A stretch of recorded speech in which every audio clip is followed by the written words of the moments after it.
இன்றைய தினம் சட்டப்பேரவையில் திமுக காங்கிரஸ் எம்எல்ஏக்கள் வார்த்தை மோதலில் ஈடுபட்டார்கள்.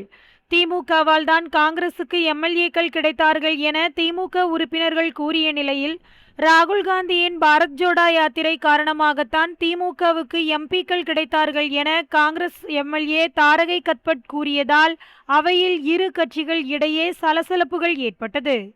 முடியுமான்னு எங்களுடைய பாரத் ஜோடோ யாத்திரை நடந்தனால தான் உங்களுக்கு இவ்வளவு எம்பிஸ் மேல கிடைச்சதுங்கிறத மறந்து விடக் கூடாது. உண்மைதான். இன்னைக்கு அன்னைக்கு எங்களுடைய கூட்டணியால தான் உங்களுக்கு எம்பிஸும் கிடைச்சு இவ்வளவு எம்எல்ஏஸும் கிடைச்சு என்பதை மறுப்பதற்கு இல்லை. அதே போல நாங்கள் உங்களுக்கு மத்தியில் ஆளுகின்ற பொழுது எங்களுடைய ஆட்சி காங்கிரஸ் ஆட்சி உங்களுக்கான பிரதித்துவத்தை தந்து உங்களுக்கான அமைச்சர்களை தந்தது எங்களுடைய ஆட்சி. 22 வருடங்கள் நாங்கள் கூட பயணித்தோம், இல்லை என்று சொல்லவில்லை. 22 வருடங்கள் உங்களுக்காக நாங்கள் பயணித்தோம். இன்றைக்கு எங்களுக்கான ஒரு